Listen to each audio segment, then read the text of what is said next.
This is the Retirement Solution Podcast with financial advisor John Hicks, founder of J. Hagan Capital.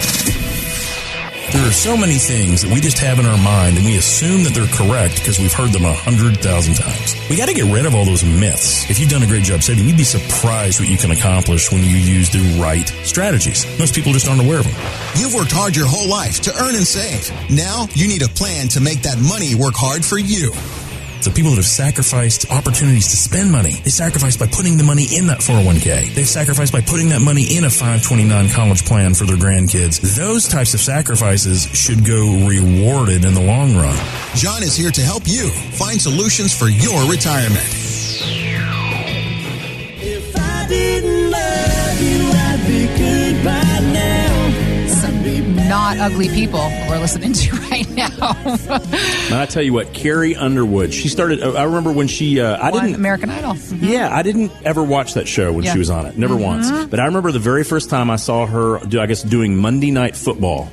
And I was like, those have to be the most well-defined legs in country music. Seriously, I hope you're insured. She wears shorts. I have never seen any artist, at that level wear shorts with such regularity. It's unbelievable. As a woman who does not have beautiful thighs, I'm here to tell you that if she did not wear shorts at all time, I would write her a letter. Excuse me, Carrie, you, for the rest of us, should be wearing shorts at all times. Like, just do it for me. It gives us something that we can aspire to. I would like to have thighs like that. I'm not going to lie to you. I mean, that's unbelievable. Nobody blames you. Nobody blames you at all. I'm just saying. Hopefully, we will be seeing the shorts sported on Wednesday evening. The Country Music Awards will be happening in Nashville. Jason Aldean is who we were listening to singing with Carrie Underwood there. They are nominated for that song. If I Didn't Love You is up for Musical Event of the Year. But what I want to talk to you about is Mr. Aldean, because it was Jason. He actually began his career. He didn't have the platform of American Idol to launch him. He was blood, sweat, and tearing it up and down Music Row in Nashville nearly 25 years ago. Sure. And we had the chance actually to talk with him recently,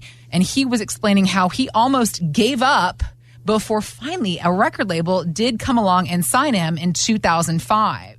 I had tons of people tell me no and, wouldn't sign me, but it only took one to say yes. And then all of a sudden everything else happens, So it's really easy to get discouraged and kind of sometimes just feel like you're banging your head against the wall. But eventually I'm a firm believer in things happen the way they're supposed to happen. And if it's meant to be, it's going to happen. But you also got to go out and, not sit back and wait for it to happen. You got to go do your part and try and make it happen. John. Wow. So much of what he just said there reminds me of what so many Americans, hardworking Americans, are feeling this year, banging their heads against a brick wall, trying to get out there, trying to make things happen for themselves, feeling like they don't have a place to turn. Sure. Would you not agree? Well, think about it. How many of us, and me included, at a couple different parts of this year? Guys, one of the things we have to understand, why would we bang our heads against the wall with this year? Well, depending on the type of strategies that we've all used in our retirement planning or our investment planning, guys, this is the first year ever that every single major asset class is down on the year. Every single one. Let me list them off. Stocks, bonds, treasuries, gold, silver, Bitcoin, real estate, international markets.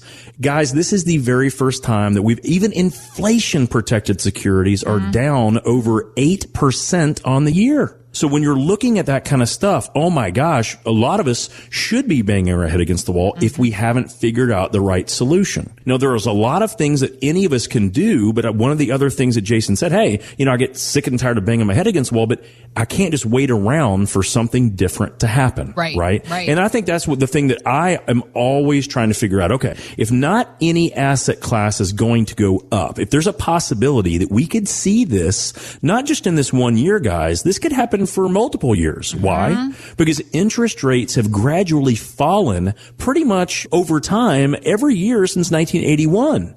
So now we're in a period, what if interest rates generally rise or stay high for a while? Now, could this cause a lot of those same asset classes to continue to fail? Well, guys, it absolutely can. So I was talking to a couple last week and they had come in and they said, John, we have been beating our head against the wall. Yeah. I mean, like, we feel like there's nothing we can do. Every time we go to see our guy, that he says, we'll just stay the course, it'll be fine. But it's not fine. It's not fine at all. As a matter of fact, we thought that we had a very conservative portfolio. John, what do you think? And I looked at their investments, and they had mostly mutual funds. And I would consider, knowing what their guy was probably thinking, they were in a moderately conservative portfolio. Okay. It was about 40% stocks and about 60% bonds. But Heather, they were down 26% on the year. 26% in that portfolio. Does not feel conservative to me. That was not even remotely conservative. No. That is actually down more than the S&P 500 by itself. Yikes. It's down a lot more than the Dow Jones. So the question is, and what they asked me is, John, what would you have done differently? What the heck is going on here? Right. Is the question. Yeah. Right. It's like, Sorry. are we crazy? Should we not, what should we do? Yeah. And I just was very honest and said, well, how many times did you have the discussion? You were uncomfortable. You didn't want to jump off the strategy, but it just seems like it's not working. They said, I felt like we were calling like every other month, just saying, hey, we're down another 3 or 4%. What are we going to do? And he always said the same thing. Yeah, we're in it for the long haul. They're just paper losses. You'll get it back. So and they said the very next thing to me. They said, but John, we were retiring the end of this year, and we needed this to produce income. I don't see how we can pull that income from after we've had these losses. Yeah. And based on the normal math of just taking 4% out a year, they were exactly right. They couldn't.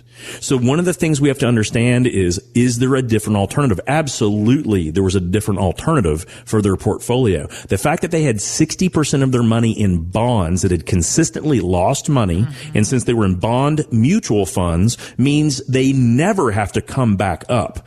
Stocks over time, we would expect to rebound. If you have a 1% bond and now people can get a 6% bond, are they ever going to buy that cruddy bond from you? The answer is no. So those bond mutual funds never have to come up. They absolutely could have taken those dollars and done any number of bond alternatives or dead money alternatives, and they wouldn't be down a penny on 60% of their portfolio. Now, there's other things they could have done where they would be positive at least 3.5% to 4% on those same dollars. So could they have done something differently? Yeah. But if you're in that situation like this couple, guys, don't think that that is the only strategy available. There are all kinds of things that can do one of many things. They can either, number one, give you a more sustainable income where you can pull that money out no matter what happens in the markets. They can make certain that you don't have that bond exposure because, guys, the Federal Reserve is not going to stop raising rates yet. They have even promised us that. So we're going to keep losing money in bonds, and lost money in bonds, honestly, may never come back. We have to understand that. Yeah. Number three, if you are uncomfortable with the amount of risk, and we have not officially even said we're in a recession yet, I want you to reevaluate. I want you to get a second opinion. Does someone else have a different strategy that may be more beneficial to you that doesn't take all the money out and put it under the mattress so you can't ever get back those losses? Because that's a big deal. Yeah. If you've lost money, I do not want you getting so conservative you can't get back the losses. But there are multitudes, and I'm talking multitudes, hundreds maybe, of strategies that we can use to put a safety net in that portfolio, but still have the chance to earn back those losses over time without incurring any more losses. Those things all exist. We just have to quit beating our head against the wall and understand we can't wait. We need to seek it out. A second opinion from a skilled fiduciary might make all of the difference in the world on if you feel confident going into retirement like this couple, or if you're nervous and fearful and your hands get clammy and you're just wondering and you just look to your spouse or look around and say, oh my gosh, am I the only one? Am I the only one that's going to fail in this game? Because guys, we can fix that, but it starts with being empowered enough to know how your plan works and the things that we all can do to enhance it, to benefit us. Got to be like Jason Aldean. Got to get out there. Got to make it happen, John. The thing that I'm grateful for with this couple, you were just pointing out, at least they had the wherewithal to get that second opinion. They had that initiative. They had this conversation. Because I know a lot of people this year in particular, they are just sticking their heads in the sand. They're waiting it out. Absolutely. And I asked them, I was like, hey, what happened to bring you guys in? They said, we've heard you for years, John. You always made sense. But at this point, we just kind of have lost a little bit of confidence in our guy. And it's not that he's a bad guy. We really like him. But I can't keep losing money. The 25 and 35 and 40 years that people spend saving, you don't want to vanish all because someone has maybe a strategy that's not right for you, right? Yeah. There's all kinds of things we can do to fix that, but it literally does start with just understanding, hey, is it finally the right time to consider another alternative? Is it really the right time to consider, hey, I've heard of this person or that person. Should I consider that? Whether it's me or anyone else, guys, if you have losses that you didn't think you could have, if you are worried that you're not going to be able to retire, you have to take action on that, because I promise you, it's only after the fact when we all look back and go, man, I should have done that. Don't let that be you. We all have that opportunity to take action. It may be today. Maybe it's next week. Maybe it should have been 3 years ago. It doesn't matter. It's never the wrong time to do the right thing. Thanks for listening to the Retirement Solution Podcast with John Hicks. Begin the conversation about your savings plan with John and the team at J. Hagan Capital by visiting retirementsolutionradio.com. Be sure to listen to John's radio show, The Retirement Solution, Saturdays at 8 a.m. and Sundays at 9 a.m. on News Radio 840 WHAS. J. Hagan Capital Inc. is not licensed in all 50 states. To find out if J. Hagan Capital Inc. is licensed in your state, please call 502-690-5635. J. Hagan Capital Inc. is not affiliated with nor endorsed by the Social Security Administration or any other government agency. It does not provide legal or tax advice. Annuity guarantees rely solely on the financial strength and claims paying ability of the issuing insurance company. By contacting us, you may be provided with information about insurance and annuity products offered through Jonathan Hicks, insurance license number 548962.